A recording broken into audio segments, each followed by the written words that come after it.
বন্ধুরা আজকে বানাচ্ছি টমেটোর মিষ্টি চাটনি। কে কে আমার মতন মিষ্টি চাটনি খেতে পছন্দ করো? তবে আমার ভীষণ ভালো লাগে। তবে কাঁচা টমেটো আছে না, সেই কাঁচা টমেটো কিন্তু চাটনি ভীষণ ভালো হয়।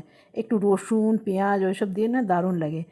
তবে যাই বলুন, এই মিষ্টি চাটনির সাথে জুড়ি মেলা ভার। কিন্তু মিষ্টি চাটনির সাথে যদি রুটি পরোটা ভাত আপনি যা খাবেন তাই কিন্তু মানিয়ে যাবে। তো টমেটোগুলো আমার ধোয়া ছিল, আর এখানে একটা কড়াই বসিয়ে দিয়েছি, দিয়ে দিলাম সামান্য সরষের তেল, দিয়ে দিলাম একটু সর্ষে দানা। এরপরে টমেটোগুলো দিয়ে দেবো। এরপরে দিয়ে দেবো একটু নুন, তাহলে তাড়াতাড়ি টমেটোগুলো গলে যাবে। দিয়ে দেবো একটু হলুদ, ভালো করে একটুখানি গলিয়ে নিতে হবে, খুব গলিয়ে নিতে হবে। এরপরে দিয়ে দিলাম আমি একটু ঝাল লঙ্কা, আর দিয়ে দেবো খেজুর। খেজুর আপনাদের বাড়িতে যদি থাকে তো ভালো, আর খেজুর না দিলেও কিন্তু বেশ ভালো হবে। তবে আমার কাছে পাটালি গুড় নেই, যদি পাটালি গুড় থাকতো না তাহলে কিন্তু আরও টেস্ট হতো।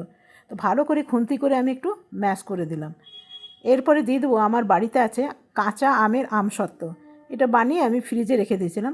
তবে পাকা আমেরও আছে, সেটাও একটু দেবো। এই যে পাকা আমের আমসত্ত্ব, এটা টক ঝাল মিষ্টি একটু আমসত্ত্ব বানিয়েছিলাম। আমের দিনে না এরকম বানিয়ে রেখে দেবেন ফ্রিজে, সারা বছর কিন্তু এরকম চাটনি খেতে পারবেন। আর টমেটোগুলোর থেকে কত জল বেরিয়েছিল, টমেটোর জলটা শুকিয়ে এসছে, আর চাটনি কিন্তু আমার রেডি। এটা ডাল ভাত আর এই চাটনি দিয়ে কিন্তু ভাত খাওয়া হয়ে যাবে। আমার কাছে ভীষণ প্রিয় জানেন, আমার আর অন্য কোনো তরকারি লাগে না এই চাটনি যদি থাকে। তবে রুটি পরোটার সাথে বেশ ভালো লাগবে। তো এটা আমার হয়ে গেছে, চলুন এটা পেরে নামিয়ে নেব। এটা একটু ঠান্ডা হতে দিতে হবে, তাহলে কিন্তু খেতে ভালো লাগবে। এটা বাচ্চাদের স্কুলও টিফিনে দিতে পারবেন। এই চাটনিটা আমরা টিফিনে কিন্তু প্রচুর নিয়ে গেছি, আর ততটাই ভালো, কাড়াকাড়ি হয়ে যেত টিফিনে জানেন।